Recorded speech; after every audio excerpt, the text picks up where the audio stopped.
Hey, Haunted Hearts, it's Brett, your haunted therapist.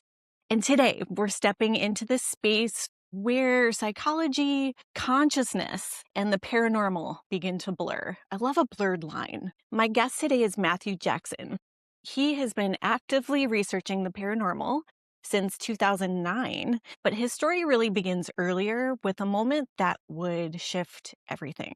His path led him deep into the world of ITC, where voices, frequency, and intention intersect in ways that challenge how we understand not just the paranormal, but consciousness itself. He's investigated iconic locations like the Lizzie Borden House, Waverly Hills. He's the mind behind Paraholics and Obscura Vox, writing under the pen name Evil Ogleville, where he continues to experiment with EVP, spirit communication, and the edges of perception.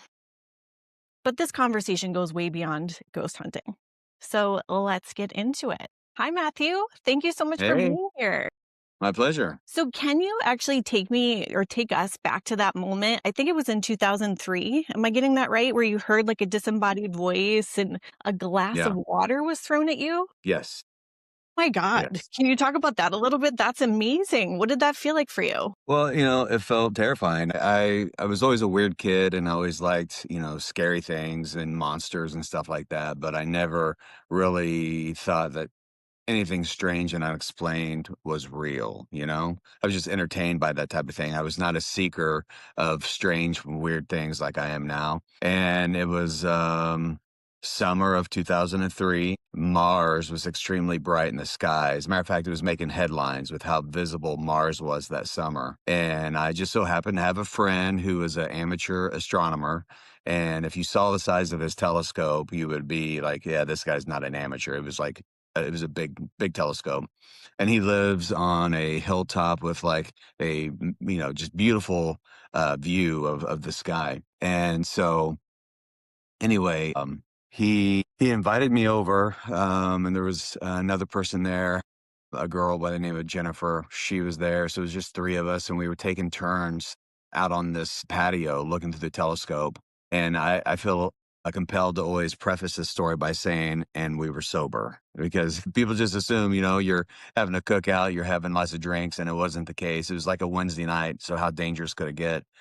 And so anyway, we were basically in awe of the starry night, just being super quiet and just taking it all in. And I was standing next to the girl. My buddy was across the deck looking through his telescope. And as I was standing there, all of a sudden something whispered in my ear. And I thought it was the gal that was standing beside me. And she had the same experience. She felt like something whispered in her ear. So we turned to each other at the same time with this like, pardon me, what did you say? All of a sudden, the glass of water just popped up and went all over us, went like end over end. And our moment of like, what did you say, turned into a whole string of expletives because it was pretty startling. And it was so well lit, through just by the starry night that, there were no animals scurrying. There was nothing around that would have like just knocked my glass of water over, let alone propelled it up in the air. And am I allowed to cuss on this show? I don't know. I haven't I don't asked. know either. Yeah. Nobody's here to say no, so go for it. Right. Well, I just, after the screaming was done and the what was that and so on and so forth, my buddy that was across the deck never even looked up. He just said, that's just the ghost. That kind of shit happens all the time. And that kind of sent me back on my heels a little bit because my buddy always told me his house was haunted, which was amazing to me because he kind of moved into that situation as like a borderline atheist, he just didn't really have a belief system, he kind of questioned everything. And within like 6 months of him living there, for him to definitively say my house is haunted, I thought was hilarious. And because I didn't think that was really a real thing. And after that happened, I mean, I was out of there in like 5 minutes, and it really kind of shook me up because it just made me question like so many things, like how could that have happened? And so a few days later, I got a hold of my buddy and I started asking him about, his house being haunted. It's like, how does that happen? What makes a haunting? And so on and so forth. And he proceeds to tell me that a guy was murdered on his property back in 1970. And the more he told me about the story, the more it was familiar to me. And I started to realize that his house was built on the location of a very famous unsolved murder mystery that happened here in the county where I live. And what made it even more ironic is the man who committed the murder was one of my grandfather's friends. So I grew up my entire life hearing about this murder and how my grandpa's friend was involved in it. And the unsolved part is, to this day, nobody knows the identity of the victim. And so when I started reading about ghosts and hauntings and so forth, I became fascinated with the idea of, man, maybe if I could have captured that voice, if ghosts are real, maybe that voice was the victim trying to tell me his name. And I was off to the races. That's what started the whole thing of that descent and that spiral I've been in ever since. So, and I was going to ask you a follow-up question, but you already answered it. I was wondering what it was that made you turn towards this rather than continuing to flee. But it sounds like part of what drew you to it was like a moral underpinning, kind of really, like, Completely, trying to completely. help a fellow person. Yeah. And that voice could have been like, I want a Big Mac. I mean, it could have been anything, but in my imagination at that time, I was like, maybe that was the victim actually trying to like reach out and help. And then the other weird thing about it is if they say that time's not linear on the other side, it's just like, would this person have the knowledge of my personal connection to what happened to him in a roundabout way, knew that I would be the person to peck on the shoulder and throw a glass of water at because I might be the person that would try to do something about it. Yeah. Well, and that kind of answers another question I was going to ask you too, why ITC specifically, but this whole thing for you started directly with sound or with With noise sound. or Yeah. communication. So, Yeah. I mean, I'm guessing that was the glue of it for you.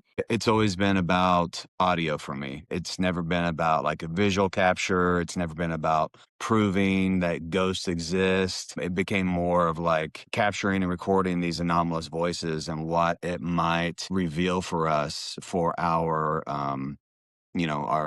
reality. So, for anyone listening that might not be familiar with ITC, can Mhm. you just describe it in simple terms? Yeah, I bet you. TC stands for instrumental transcommunication. It was a phrase that was coined, I think, back in the 70s. And it essentially is like an umbrella term that is about any type of like an anomalous voice that comes through sound. Well, EVPs are a form of ITC. Anything that you can use to interact and try to connect with spirit or consciousness. So that's the simplest way of saying it. So you see people with like spirit boxes, that's considered ITC. People will just use like frequencies and different sounds and static, anything that you can do. I mean, in my mind, it's like, if ghosts are real and they likely do not have physical vocal cords. So, through experiments with ITC, you're trying to provide the right ingredients for material to give them the ability to communicate with us. Because whatever frequency they're on, we typically can't hear with our own ears. It's very rare that you have an experience like I did with something whispering in my ear that I heard out loud, like a direct voice like that. Usually you're having to give them an assist. So, it's less about observing something and more about interacting with it? Yeah, I feel like when you are conducting an ITC, it's more of you're just trying to have a conversation, and it's more welcoming and inviting versus and I think the phenomena is more willing to show itself that way versus through visuals and so forth. I mean, 99.9% of the time, anybody that produces anything that is like a visual evidence of their experience. I mean, especially now with AI, but just people not understanding, cameras and photography. I mean, none of that has ever proven anything. And neither has anything with, audio as well. But at least with audio, I think you have the ability to, have more of a a back and forth exchange. And if you can corroborate that exchange with other things that happen in the moment, and you just try to capture that experience, I think it tells more of a compelling narrative for whatever happened and whatever you experience versus, just a picture of a piece of dust reflecting off a camera flash. Mhm. So I've always tried to stay in my lane of ITC. It's good to have a lane, right? Like, it's good to have a specialty too, even in this field. It's nice to Oh, for sure. hone in on something and really, like, narrow the scope of focus. Like, that's how you Uh-huh. become an expert in your field. Right. If you can Yeah. be an expert in a field where there's no evidential. Right.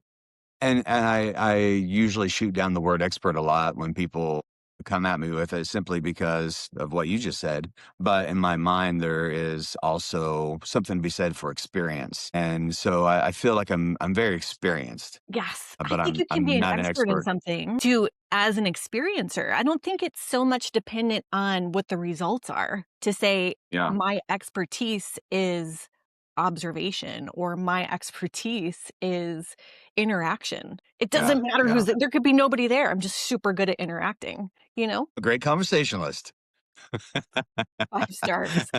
So I've enjoyed, the whole audio aspect for many reasons. And, it all started though with just EVPs.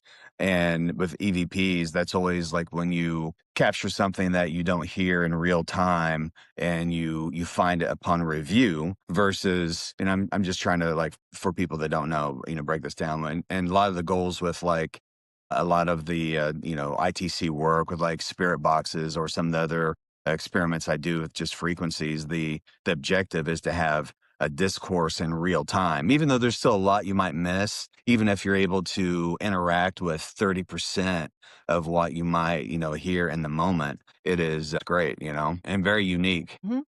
Right, the difference between real time and review, Yeah. post-production review makes I It, mean, it's like there's so much it's more like you and I opportunity. having this. Yeah, you and I having this conversation right now versus you sending me a letter and me writing back and doing it snail mail. That's kind of how it feels. Love it. So what do you think we're communicating with? Like, speaking of communication, like, what do you personally believe at this point in your life Oh, or in your career? once upon a time, I thought it was all super cute, because you had traumatic, tragic history. And because of that, there is a disembodied spirit who who is, Keyword stuck.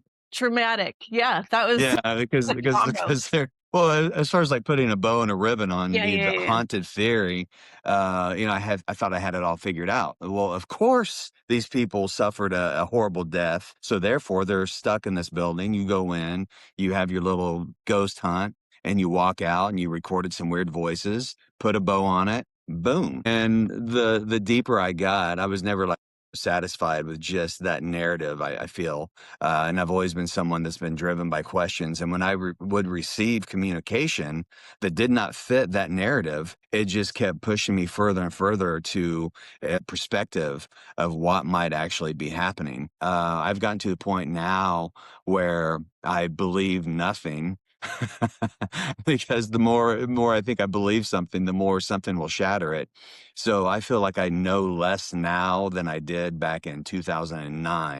But it's my drive to continually ask questions and uncover different theories and to explore these concepts that right now I'm kind of landed where, I really do feel like everything is consciousness. I'm very much an idealist at this point, and I feel that there's a source of this consciousness that we are tapped into whether we're alive or not. And we were probably tied to it before we were born and we'll be tied to it after we're gone. And so I feel that, most ITC researchers believe that communication that we interact with all resides in the magnetic field. Um, and I think that what we're tapping into is communication that rides that wave in that field. And I think it's all tied to source. So I think you can interact with people who are living. I think you can tap into people who are gone. I think you can probably tap into your future or former self. I mean, it just seems like if you were going to paint a big picture of how the phenomena might actually be real. It's at this point the only thing, due to my experience, that seems to make sense.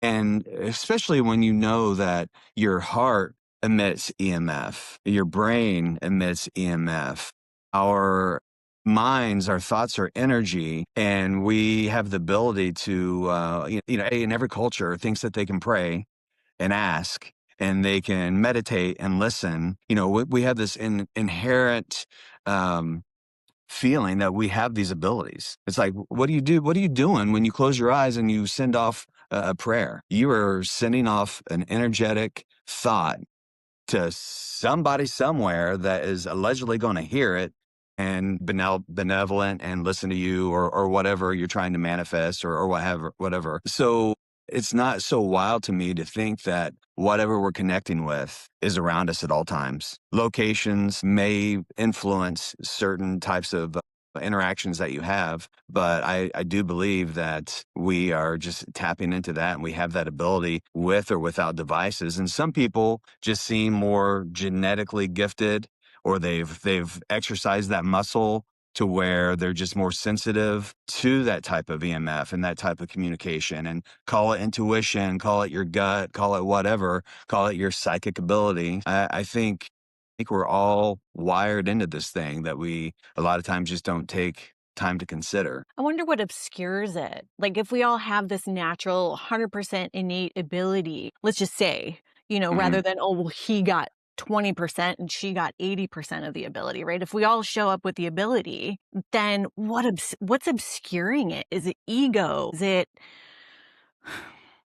ego? Yes, It's ego, yes, actually, it's ego. right? And not only that, I think there's probably some important filters that we do need, or we'd probably all go nuts. So That's there's where probably a schizophrenia balance in there. excuse me. That's where schizophrenia enters the chat. Because actually schizophrenia develops because somebody doesn't have a strong enough ego construct. Like, we need ego so that when they think a thought, they see it. They have no way of knowing that this is where I end and this is where you begin, or just that this is Mm. where I end. So yeah, ego is a super important function in the brain for sure. Yeah, but then there's a certain level of ego and human interaction that has broken down. There's been so many examples through like religion and magic and ITC, where there have been these concerted groups who are connecting with source, and they're connecting with spirit, and they seem to be breaking boundaries, and really connecting with something that's never happened before. And because of ego and people wanting to be the big man, that it always tends to like fall away and break apart. So I think there is, probably a fine line between being open to source and spirit and the others, and allowing those messages to come in, and also us getting in our own way, and losing that connection. And you said the others. I noticed that was one of your themes a lot in a lot of your writing, is referring to or using the term the others. Mhm. I love that. Yeah, because I mean, we have labels, and labels I think are so divisive on how we label things, and they instantly become like good or bad and so forth. So we want to call things demons, we want to call things ghosts, we want to call them all these different things. Whereas we don't even have a proper understanding of what that might truly be. So yeah, the others just Yeah, seems like a fitting way of yeah. speaking that. It's nice and loose and open for interpretation, because, like, even when we define a tree, then we don't see it in its essence anymore. We just see tree. Right. Yeah. Yeah. Yeah. So, oh my gosh, it's so funny because you said that, after all these years, you almost know less. And I feel like that's what's going to happen at the end of this interview. Like, I already feel it happening. Like, more information is coming. The more that you're saying, the less I know, even though it's Right. gelling with so much that I talk about on this podcast too, like parts work. I talk about parts work where we all have different parts of ourselves, especially people who have grown up and with complex trauma. Mhm. There's like an inner child that's wounded that's still in there, or teenager, the guy from 10 years ago, whatever. But it's interesting to think about that those might actually be able to break off energetically into their own separate other, to use your word. You have visualization, and imagination coming from your brain, and then you have intention coming from your heart. That's why I always, and this is nothing that I've invented, but it seems like the phenomena tends to be very reflective. It's much like a mirror. And so sometimes we hold a mirror up to ourselves and we may not like what we see. And so a lot of your experience in dealing with the others, it can be very reflective of what's going on within you and what you're bringing to the table. So that's why with my work, I encourage people to, if you're having a bad day, stay home. Don't go do your ghost hunt or don't turn on your ITC device. Make sure you try to ground yourself and to be in the best headspace before approaching, spirit in general, because you may not like what you see. And you may not even know sometimes the demons that are in your head that are churning back there might be the demon that comes through your device or influences your night or can have even more serious consequences. Do you think intention matters in that case? Like, if we're going to get rid of the language of demon or angel or spirit guide or this, and that, like, how do you know that it's not just because somebody was in a bad mood and so they're interpreting things negatively versus that this is something coming through that, you know, wants me dead? Well, I've said for years that the frequency of our intention basically dictates, what our experience may be. So that's why I talk about grounding a lot and being careful what you might manifest, because there is a predatory element to the others too that has no problem of, preying on your worst nightmares and fears. I mean, I've received horrible messages over the years, and at one point I was just so happy to be getting a message that even though I just got threatened or my children got threatened, I'm like, "Did you hear that? Did you hear that?" And So toxic. it's taken a while for me to say, "Yeah, I heard that, but that's not cool, man." And so, that's why I'm more diligent in this day and age to try to like clear what myself, and also be very direct and with my intention when I'm engaging on Yeah. the type of communication that I want to receive. So, yeah, I think it's, you need to be careful with this type of work. I don't think it's something that you should approach flippantly, and I don't think it's something that's all about clicks and views and sensationalism, because it sends out, like, I think the wrong messaging for the next people that are coming up, because everybody wants a TV show, so it's something I take serious. Yeah, it becomes predatory in and of itself. It's Yeah, like meta predatory, right? Like to just do right. this for the clicks. Yep. Yeah. And belief, so, we started on this little train, on this path, because I asked you what you believe all of this is. And I think you kind of made a really good point that belief actually kind of gets in the way sometimes, right? Like Sometimes. beliefs Yeah. are they can be so limiting for us. I mean, not just individually, but culturally too. Yeah. We're so limited in our language. And, that's why labels become such a big deal, because we're trying to contextualize all these things that we don't understand. And, when I say spirit, that might mean something totally different to someone else, So just to try to find the right way to craft what you're trying to express really becomes really challenging, So trying to find a different way to convey this information without, building up like, an immediate, bias or prejudice against something that you might be trying to present is really difficult in this space, because, everything's loose, and everybody has this, kind of an idea in their head of how all this works. And so to try to encourage people to loosen those knots and just step back and look at it a little bit from a little bit of a different shift, or broader perspective, I think is healthy and much needed in the space of what we're trying to talk about and discuss when you talk about the paranormal or the supernatural and the esoteric and all these different concepts. It's like we're all going down this big hallway or corridor together. And like you go through that door that says ghosts, that guy goes through that door that says aliens, that one Hmm. Sasquatch, this one demon, ba ba ba ba ba ba ba. But through that door, if you could span out or like, zoom out, you see us Yeah, all floating in the same space together. Like we in all the went same through different space. doors and we're fucking Yeah, all in the same space together. Just I was. out.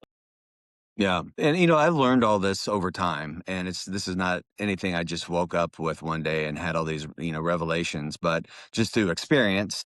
and throwing myself out there and seeing what worked and what would come back to me. There was one experience I had when I was walking around Waverly Hills one night, and I was with my ex at the time, and the paranormal was not her jam. So it was like bribery to get her to even set foot into a place like that. And of course, she already thought I was insane. So trying to take her to a place like Waverly Hills was like, a huge ordeal. And so anyway, we were walking down this corridor, and it was Waverly Hills. Is the old TB hospital for people that don't know. So they used to treat tuberculosis with fresh air. So one side of the entire hospital just spans these balconies. So even if it's 2 o'clock in the morning, there's so much ambient light coming in through the hospital. You can walk most of the floors of Waverly without a flashlight. So walking down one of these hallways, no artificial light whatsoever, not running any equipment, because at that point I was already starting to wonder what I was missing by constantly looking at gadgets versus just trying to feel the space I was in, and experience it. And so, not talking, just walking the hall, nice steady pace. All of a sudden, something ran across the hallway, and it was kind of like misty, cloudy, but you could see like the bulbous head. You could see arms. You could tell it was bipedal, completely silent, and just ran across the corridor right in front of us into like a wall. And I didn't say anything at the moment because I know how rare it is to visually see any type of like a apparition or anything like that. And so just to make sure that I wasn't nuts, I eventually asked her, "Hey, did you see something?" And she's like, "You mean that thing that ran across the hall in front of us, blah, blah, blah." So she saw it too. And she's like, "What was that?" And of course, I wasn't going to push the ghost button. I'm like, "Well, let's think about it. It wasn't a raccoon. It wasn't a possum." I mean, I got all the logical things that you could rule out because it obviously was something unexplainable. And at some point during all that, it just occurred to me that, because my headspace was looking for a ghost, that was a ghost that ran in front of me. But I couldn't help but think, because of the way that it looked, if I would have been out looking for an alien, that would have been my first alien, like gray, that ran across the hallway in front of me. And it's just like, how much of this is theater based upon our expectation and what bias we already have in our head, and we're already so just subjective anyway with our own thoughts. The phenomena is however you see it, however that's how it manifests. So that was a huge moment for me, like my own cognition on considering how all this works. So I definitely think we could go out in the woods and find Bigfoot. I definitely think that we could find some aliens. I think we could find some ghosts. I mean, we can find anything we want as long as that's our will. This is such a perfect metaphor for just life in general, too. It's so interesting how, life reflects the paranormal, everyday life reflects the paranormal, but the paranormal can also teach us things about everyday life, because that is true. We have all precognitive cognitions going on all the time, and biases that we're not aware of all the time. And it's ruled by our thoughts that we're not even aware of thinking, and it shapes our experiences. It shapes our mood. And it's so stupid because it doesn't even exist. Like I say to my clients all the time, a thought isn't real. Like I could wheel an fMRI machine in here and hook up my brain to a bunch of electrodes, and we could watch my brain, and we could see different lobes lighting up and like neurons firing and whatnot. But where's the thought? The thought Hmm. doesn't even exist. It's not even there, and we're completely fucking ruled by it, by our Yeah. thinking, and shaped by it. It's like even our thoughts themselves are ghosts, right? Like they're like echoes of electrical impulse and feeling. Right. Yeah. So it's But so cool to know that what you're thinking and believing is shaping your reality on the day to day. and the things that we say. I mean, we're putting that out there, In a and loop. right. I mean, uh, try to, we spell words, we speak, in spells, and so even the things that we put out into the universe, and the way that we talk about ourselves, and the way that we choose to shape our reality and our experiences, I mean, that impacts very much, how our reality is. you got to be careful with what you think. You got to be careful with what you say, and be gentle on yourself, and also when approaching the phenomena. I mean, you can rip your shirt off and scream all you want, Zach Baggins, but at the end of the day, you know, you're you're going to get what you put out. That was an awesome clip for the Haunted Therapist podcast. Thank you. Honorary. Honorary, you get a star. Well, it's interesting because we both listen for a living, right? Yeah, Like, yeah, we me do. Yeah, me to patients, you to spirits, and in both cases, we're trying to make meaning out of something that isn't always clear. right, for sure. Yeah, So, true. that's cool. Yeah. We're playing in the sandbox, like, maybe not the same sandbox, but, like, I'm only, like, 1 sandbox over from you for sure. Yeah, but your patients pay. So far, I've not gotten any check from Spirit, Yeah, so which just makes it more boo, powerful that you're doing it for free, man. You right? do this for free. Let me check my notes here because I have somebody right after you. I woke Do you up really? sick, and I planned 2 back to back. Wow. Like, who do I think I am? Fucking Joe Rogan over here. Let's head over to some of your writing. So I read something that you wrote that really stood out to me, which essentially you and we're already kind of talking about this, but essentially what you said that a lot of this is happening in our minds and that our beliefs and expectations shape what we encounter. So how do you hold that idea that so much of it is in our head alongside your belief that something real is also happening, if that makes sense? Well, yeah, I think our intentions and our minds are also antennas, and so just because we might be bringing, our own junk or our own expectation with us in our mind, that doesn't mean that the source isn't real. It doesn't mean that you're not going to get the attention of something else that might choose to interact with you. I mean, I'm not trying to promote the idea that what we might call a ghost or whatever, or something bad, is just all in our head. But I'm saying our antenna can draw these things to us as well. So you can, actually encounter, other entities, yeah, I mean, it's all out there. So we're just trying to set ourselves up for success to have a good exchange versus having something coming in and try to take something from you. Just going in with the best mindset that you can help curtail, a lot of the negative things that might be drawn towards you. So I'm not saying that a place can't be a little bit more charged or be a little bit more of a thinner spot where things might have an easier time passing through, like a portal or like some vortices or whatever. There are hot spots. I think locations do kind of impact, but we also go into these impact our experience, but we also usually go into those locations with certain expectations as well. So we're constantly feeding the machine.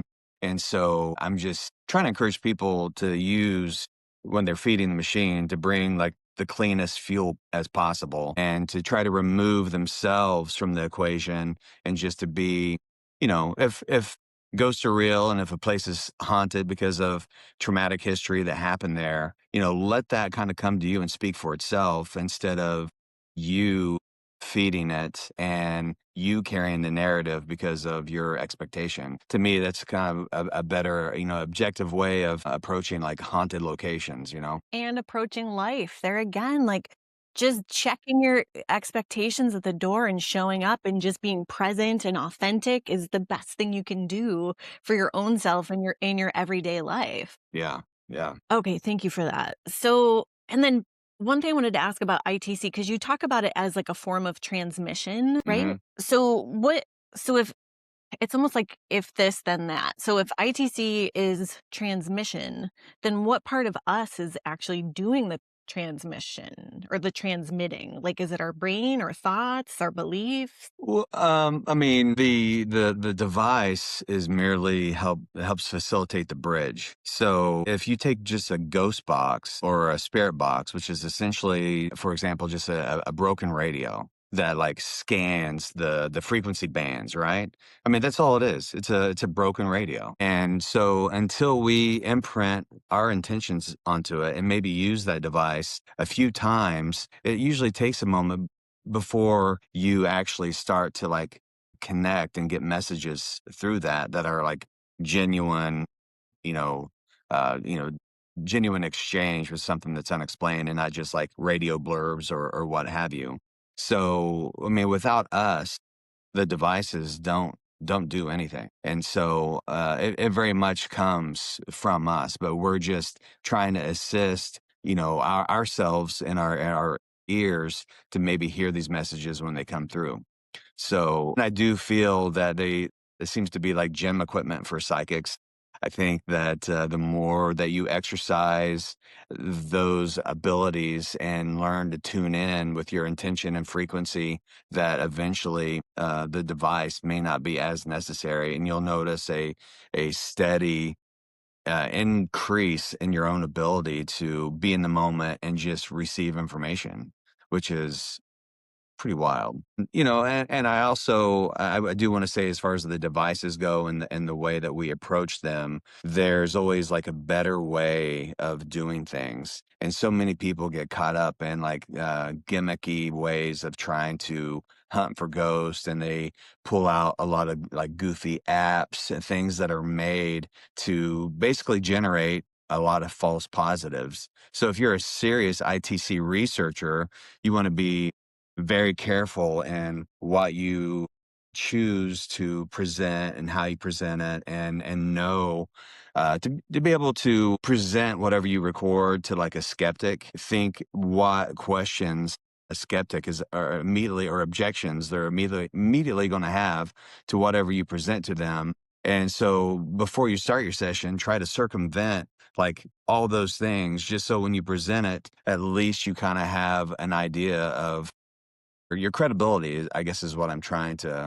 get a hold of. Like, you want to be as credible as possible. And so over the years, I've worked with various ways to try to curtail a lot of the ITC critiques, or the naysayers choir out there that want to, poo-poo ITC work in general. So it's something I've taken really serious. Good. That speaks to the ethics in the field too, which is something I was going to get into. So that's great. Thank you.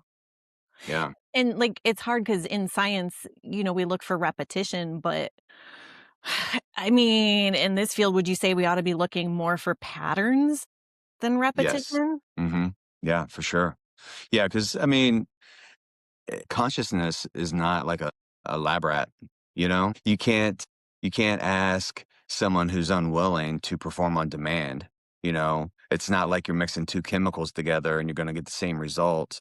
If you're actually dealing with something that is in its own way, cognizant of itself, I mean, you can't, place demands, or expect, circus tricks and repeat it in a lab or anything like that. So yeah, the scientific method doesn't always like it's not pretty when it comes to trying to make the phenomena fit in that. Yeah, but that's the same within my field, like the DSM, which is the Diagnostic Statistic Manual for mental health professionals for diagnosing. That's based on patterns. I mean, repetition in a sense of the pattern keeps showing up, right? Like Right. somebody with bipolar disorder continues to show up a certain way. And it's been decades of conglomeration of this data of how people with these certain diagnoses continue to present. And Hmm. that's all we're basing it on is patterns, and we're Right. doling out, like, prescription medication, like, "Here's a bag of Xanax, you don't feel good today?" Like, you know what I mean? And that's just based on patterns that they've witnessed over decades. But no, we could never say, "We're gonna mess with you pharmacologically," but we would never say, like, a ghost is real based only on patterns. Right. But here's something Yeah. to alter your brain chemistry. It's like, "What?" Yeah. It's wild. That is wild. Speaking of patterns, I noticed another pattern in your writing is that you do a lot of referencing of like cross-cultural Hmm. practices, which I love. It Yeah. always, whenever somebody's doing that, it reminds me of Joseph Campbell's book, Transformations of Myth Through Time, because it's so Yes. much of the same message said through different lenses of how to listen and truth seeking, ethics. on the importance of rituals and beliefs, ITC communication. Yeah. How how do you stay disciplined in your rituals, whether it's in writing or paranormal investigating, ITC, or anything else? Like, what grounds you? I tend to lean towards Eastern thoughts and philosophies. I find like Buddhism a very and meditation very um, a method to kind of like cleanse my palate and to kind of clear my mind. So I said something similar earlier about prayer being asking, meditation being listening. I always take the time to kind of listen as well, and I love oming. I love the feel vibration, and I'd say that that definitely plays into my ritual. I've been playing around a little bit with like the lesser banishment ritual of the pentagram, which is based in a lot of like angel, like archangel type like magics and like Kabbalism and things like that. So I'm trying different things of like cultural and historical significance, kind of like throwing spaghetti at a wall just to see if it makes any type of impact on my practice, has any type of impact on my ITC experiments.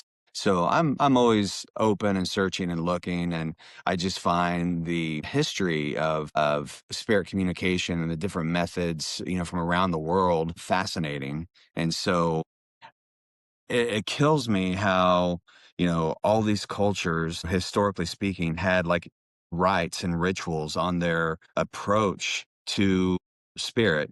And here in this day and age, we just like push a button and just start, thinking that we're going to communicate with, some spirit and anticipate something good's going to come out of it because it's going to look good on film.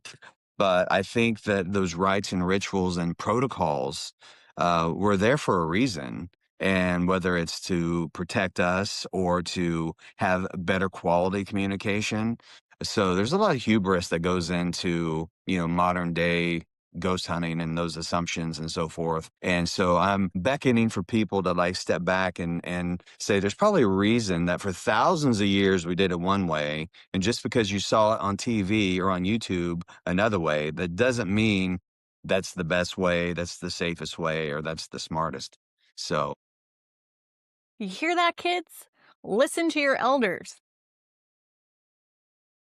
A billion Chinese people can't be wrong, right? Just to quote Lost Boys to absolutely. the kids. Yeah. And I mean, yeah, you go down any belief system, even Christianity. I mean, there's always protocol, and I think that should apply, if nothing else, out of respect with what people want to do now with their investigations. Yeah, there you go again with the moral underpinnings. That's another pattern that you have, right? Like, what got you into this field to begin with was like, "Oh my god, I need to help this person that was murdered."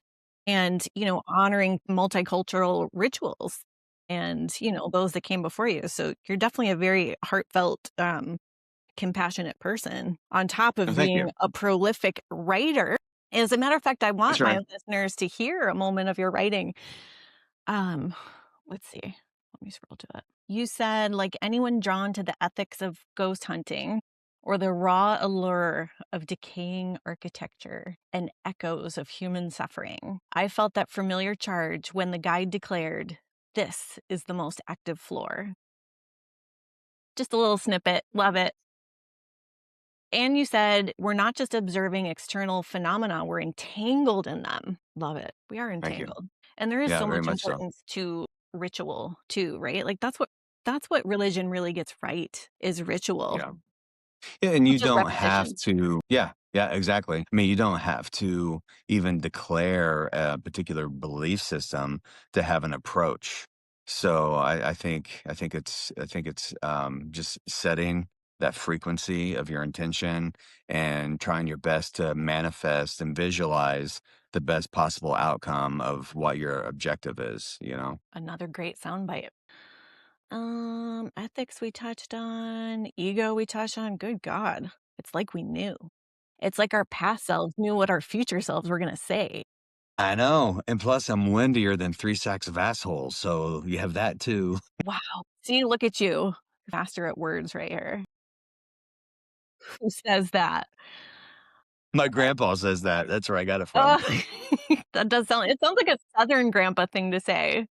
Is your Yeah, family all pretty funny. from Indiana? Yes. That's not really the South. I don't really know where No. Indiana is.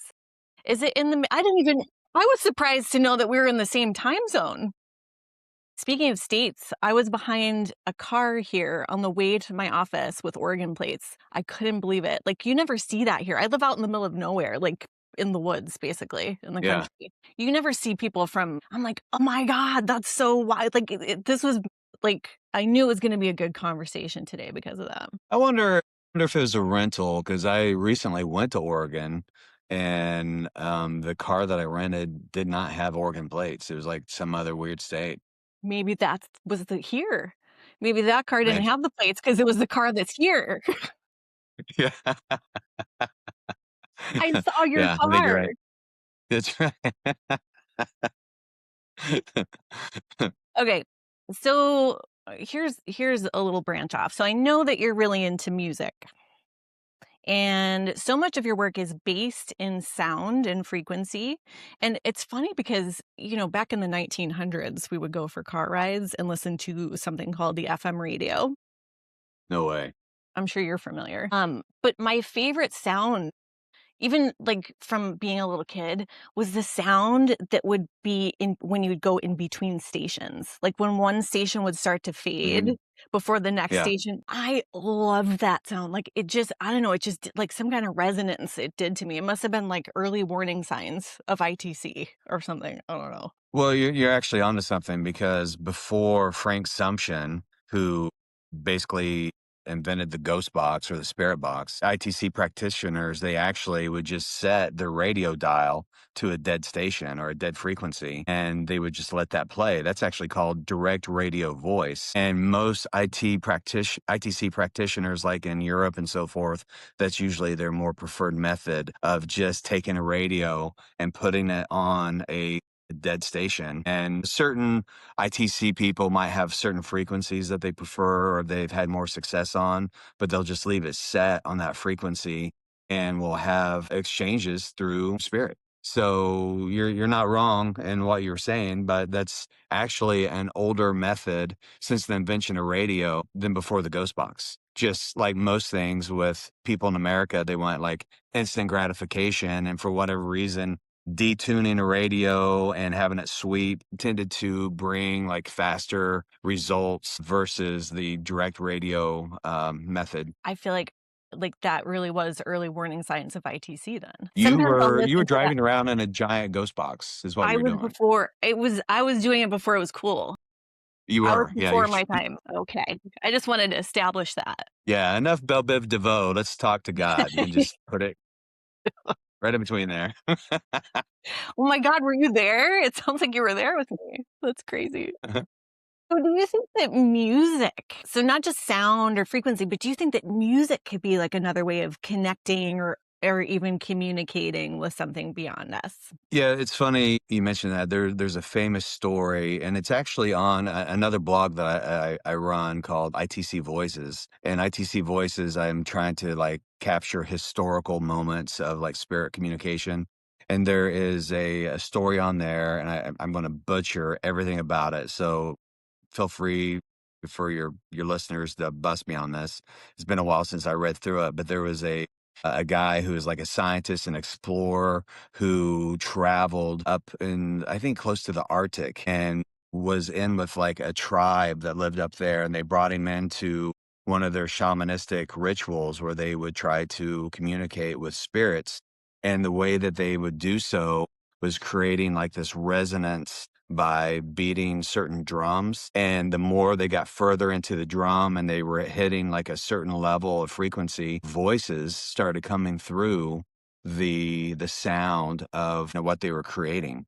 So, and you look back, I mean, anything that we can use to try to provide the others materials to speak through. I mean, I think music is definitely a viable way of doing so. You just unlocked a memory for me, which when I was living in Seattle, there was this guy, there was a lot of street musicians. I met the Spoon Man. Speaking of street musicians, I No just way. wanted to throw that Did out you there really? too.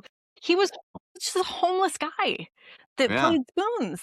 I mean, I'm yeah, sure by the time the song came out, he probably wasn't homeless anymore, and he probably right. made bank. Anyways, there was a guy playing didgeridoo one day, Mm. and somebody was giving out flyers that you could do sound healing. So I was like, sure, why not? So I followed him up the stairs into his like apartment off the street with his pink didgeridoo. Like, I don't know, but there was other people What could go there. wrong? I'm still What here. could go wrong? I'm still here.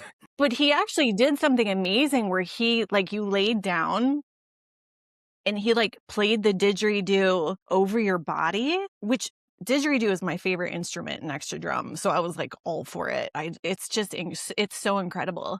But what he does is almost like a spirit cleansing. And he said to me, he's like, after he was done, he's like, that was so powerful for me, meaning for him, because he said that my spirit actually guided him on where to go. Normally, he kind of goes into a trance and does a trance of like, knows where to go on somebody's body. But he said that Right. my spirit really guided him on where he should go next. Now that we're talking about this, it makes me wonder, we have spirits too, like inside of our bodies. Hmm. So do you think, and this is something I ask everybody, but do you think that spirits think or like a ghost knows that we're still alive because they're seeing our spirit? Well, if you look through the lens of everything being consciousness, I mean, I'm sure that we all emit our own frequency, our own light, our own EMF, and I don't know if how they perceive us, but I do know that we- they know what we're wearing. They can actually see our physical form. How do you know I've that? had confirmation many times. Hmm. What color is my shirt? Tell me every time, things like that. So I've always tried to, because I'm very skeptical of my own experiences even. So there are so many times I've experimented with ways of trying to set up these controlled experiments where I ask like the same questions over and over and over to create a pattern where I will ask the same questions like once a month at the same time. And, I might change up and have a few different variables like the color shirt that I might be wearing. I would ask like, what color is my shirt? And I would be told every time. One time I even did a session with no shirt on just to see if they would tell me that I, like put some clothes on, and also try to take my mind out of the equation as much as possible by like doing card pulls to see if there's like some precognitive ability on like what card I'm going to pull or what my die roll is going to be, just to try to like remove myself. But to your point, I mean, they were always able to perceive what I was wearing and Wow. how I looked. So, yeah. Yeah, so they can see our spirit, but also everything else that's going on in the environment around us. Yeah. Yeah. Interesting. Believe so. Yeah. And then can you talk a little bit more about what prism is? I feel like that's something I wanted you to explain out loud rather than me researching it. It's like a Okay. newer method that you're developing. Yeah, my brain at that point in the night was like, "Brett, put on your in between station static noise and go to bed, girl. What are you doing?" So I have the privilege of having a really good friend who is also an audio scientist. And when we were talking earlier about like credibility and what people can say to be dismissive towards the ITC exchange, basically he and I talk all the time about different ways and different techniques, methods of trying to contact spirit. And so you start going down through the list of like, of what people would object to when it comes to being dismissive of your results. People are going to look for like generative AI. They're going to look for radio station contamination. They're going to look at software that has like word banks in it or phrases that are spooky and kooky. There's all these things that people are going to say, yeah, but that was made like this, or it's connected to the internet, or who knows where this is coming from. So when you try to remove all those variables, you have to create a space that's a completely closed system where nothing explainable is coming in. So Josh, for years, and he thought of this before the technology was even there. He came up with a way of taking like the colors of sound, and because when you hold a light up to a prism, you get the different colors. And, to simplify it, it's like he's taking different colors of sound, those frequencies, and doing a filtering process just using sound engineering or sound engineering quality software to filter those frequencies to remove any type of resonances or anything that would be problematic for human speech. So, like if we took your voice of you singing your favorite Bell Biv DeVoe jam and ran it through those filters to make it sound as clear as possible, that's what a sound engineer does. But instead of doing that, just to paraphrase, just taking those frequencies and running them through the same type of filtering system. And if voices come through, if intelligent, discourse happens, it's really unexplainable. Because you're talking about like a couple computers that have no internet connection. There's no software there that is like generating words. There's no internet connection. There's no all those things. There's no radio. There's nothing spooky and kooky about it. And to be able to turn that on and to have a discussion with something you can't see and get intelligent replies in real time, I don't know what you do with that if you don't believe in ITC. Because I mean, how do you explain that? And so Prism was born out of that. And I've been lucky enough that Josh trusts me with his some of his work. And I encourage everybody to get to know Joshua Sean. If you go to Zero G ITC on YouTube, he does an amazing live show where he will do all types of different ITC experiments in front of a live audience, and you can like chime in and ask questions and hear things in real time. He's like a maestro when it comes to conducting these sessions. He's great. But he's allowed me to take Prism because he's basically in a studio, and he's got, he can't really travel and go to places like I can. So I think he was curious as to what a lot of his research would look like with someone like me taking it out into the field. And so I have like a mobile version of like Prism and also a smaller version of it we call Prism Lite. And I take it to locations and I do these experiments and so forth. So that is, something that's been like a huge honor for me to be able to go and be a part of. Yeah, I think do you have one of those videos on your YouTube, right? That sounds familiar. Yeah, yeah. I do have a few different videos of Prism in action, Yeah. and knowing how it's put together and how it is a closed system. I mean, it makes it that much more impactful. The people who want to take the time to think about what's actually happening, it's huge Yeah. for IT. You present at conferences. Do you wanna talk a little bit about that? Like, maybe what's coming up, what you're excited about, um, Yeah, anything that you're working on? coming up. Right now, the thing I'm most excited about is back in 2017, I bought an experimental device from this ITC builder out of Chicago. He had a little company called Chicago Spirit Wave, and Andy Openlander, for people who are like ghost box nerds.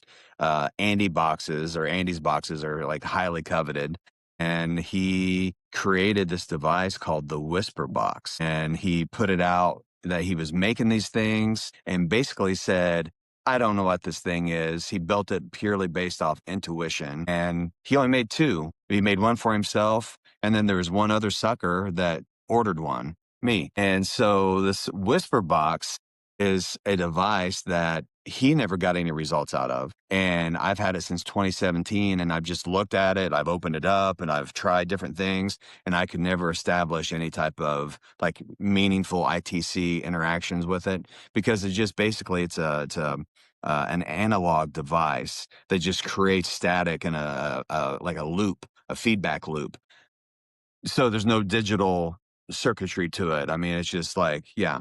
And it's ran off a 9-volt battery, and it just has a like Tesla rods on it that you hold, and you can like kind of ground it when you touch it. And it just kind of it makes this white noise essentially. And yeah, so I've had this thing forever. And back before Joshua Sean allowed me to start experimenting with Prism, I knew if there was anyone on the planet that could find communication within the whisper box, it would be my buddy Josh. So I sent him the whisper box, and for 2 years, he studied this device and measured out all the frequencies that it created in the various settings, and he was able to find where the communication lies within the whisper box. And the weird thing about it is the voices, when they come through, they actually whisper. Stop it. So how did Andy intuitively know how to build this thing and to call it the whisper box? Never heard anything out of it, but it actually whispers. And it could be saying, Brett, I love your hair color. It could be saying something so flattering, but it sounds so freaking creepy when it comes to this device. It's like borderline terrifying, even for me, you know?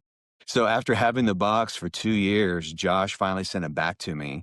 And I'm pretty excited because Alton, Illinois, at the end of June, I'll be doing a workshop at Troy Taylor's Haunted America conference, where I'm going to be doing like another big like unveiling of the Whisper Box, and I plan on doing like a live demo of it there, and I'll probably also show off some Prism stuff and just talk about ITC in general. So coming up, those are the things I'm most excited about, and then some other things that I have cooking for Obscura Vox that I'm kind of sitting on until they're ready to launch. So it should be pretty exciting. What a bunch of dummies you hang out with. What are you I talking know. about? It's embarrassing. It That's is really, so yeah, I mean, embarrassing. like, just go get some tacos or something. What are you I'm talking like, about? why are your A friends so whisper box. dumb? I'm blessed, man. I really am blessed. I have like an incredible group of friends around me that, you know, are part of, I feel like we're all on the same team and we're working towards a common goal and trying to chuck the ego and not destroy this thing and just see where it goes. So, Yes. That's what yeah. I love hearing. That's part of what I love hearing on this podcast is just interviewing people, and every single person I've interviewed, including myself, not that I've interviewed myself, maybe I should. That would be an interesting episode. God, I've gotten so many good Would you ideas. please? That would be a great idea. That's actually a really good idea. Split the screen, lay on the couch, and just every now and then, like, shake your head. Yeah, take notes. Yeah, But everybody has talked about how the paranormal has made their life so much better, and it always includes the people in their life that they've met. yeah, And I feel so blessed. I feel blessed to know you and everybody that I've met on my podcast. Like, what an amazing community. Like, and I hear people have like drama in this community or something. And I'm like, yeah, what are you talking about? Like, who? Because this is the most yeah, supportive, interesting group of folks. I mean, in terms of a hobby, I think we yeah. picked a pretty good one.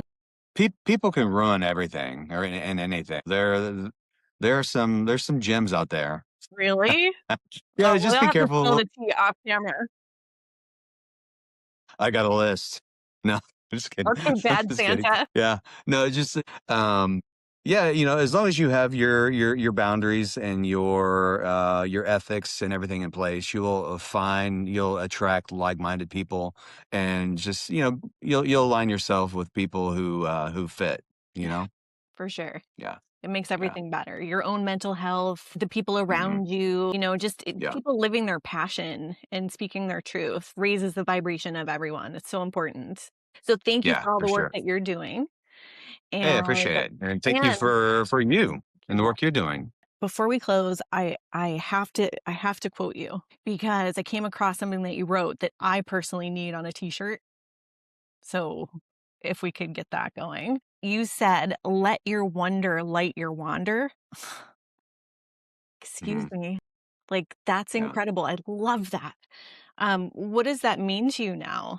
And what keeps you going in that way? Well, you know, everybody wants answers. And the more that you try to define these lines, the more the goalpost always gets moved around. You can never pin it down. You can get really mired in frustration when you're in the space, like trying to get answers, you know? And at a certain point, I realized it was our ability to question that made us, you know, distinctively human, you know, and separate from any other species on this planet, you know, and the curiosity and finding joy and just the exploration of all these different concepts. It's magic. And so that was the essence of what I was trying to say. And plus, you know, I do poetry, so I like to Yeah. write and so forth, and try to squeeze the juice out of every single word. The So nectar. yeah, yeah, for sure. I um yeah, that's what I meant by that, just letting your curiosity drive you and just taking time to immerse yourself in the things you don't know. There's a Buddhist saying that says, "Don't know, go forward." And I that really resonates with me. It's not about knowing, it's about just, experiencing and embracing and, trying to live life to its fullest, because how fucking boring would it be to know everything and to not have anything to search for? And where's the adventure in being the smartest person in any space you walk into? I'm here to learn and I'm here to grow. This pursuit to me has been about personal development. It's not been about, it's not a team sport. It's not about, being the roughest, toughest looking, man in black ghost hunter. It's got more depth than that. And I've had an amazing evolution from the time that that glass of water got thrown on me to like where I sit now, and I can't wait to see where I am 10 years from now. I might be able to levitate by then. I don't know. I'm working on it. And I'm also a clown, so there's that too. So Yeah, nothing better than laughter, right? Like, laughter and curiosity. That's what keeps me yeah, going anyways, that yeah, feeds me, and now I have a new one that I can say to not know or whatever it is you just say, like the Buddha saying, "Don't yeah. know." Don't know. Go forward. Okay, I can look at myself in the mirror, and when I already know that I don't know, I can be like, "Girl, it's okay, because the It's Buddha okay. said, 'Don't know,' and I can be, like, Yeah. already there." I love that. That is I help. have a dear friend by the name of Dan Lindholm, and he's like a cryptozoologist. He's all into Bigfoot, and he always talks about like if you want to have a Bigfoot experience, you have to approach the phenomena with a childlike innocence. And I always think about Dan whenever I like approach so much of this stuff, and the more you cloud your mind with what you think you're missing out on so many things that could be happening around you. And I have to say, Dan probably sees more Sasquatch than anyone I've ever seen. So kudos to you, Dan. There's something to what he's doing. Yeah.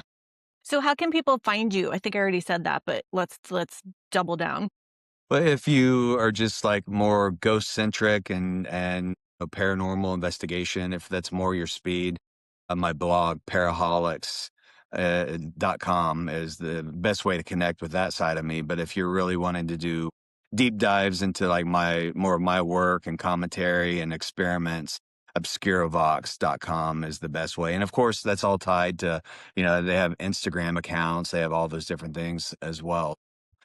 Feel free to you follow me on any of those and reach out sometime and let if people have their own ideas or own experiments or different ITC ideas or methods. I want to hear about it. So maybe I'll write an article about you. And ITC voices too, if you're just interested, which is sorely neglected right now. But ITC voices, I'm hoping to build like a library of just highlighting historical figures in ITC and breakthrough moments and devices too. Matthew, thank you so much for this conversation. I really appreciate your perspective and your time today for sharing your work and making it so personal and bringing your passion to it as well. I said earlier I love a blurred line, and this really blurs the line between what we think of as psychological and then what Mhm. might exist beyond that. You know, Yeah. like, the right questions matter so much. And Yeah. what I'm learning from you is that, like, the real question maybe isn't what we're hearing, but how we're listening. Yeah. And also how we ask the question. And that's where I think the ritual and our egos and so much of that comes into play too. Yeah. So whether you're coming at this from a paranormal lens, psychological lens, or somewhere in between, or some other thing, there's definitely something here to sit with. And thank you again for being here.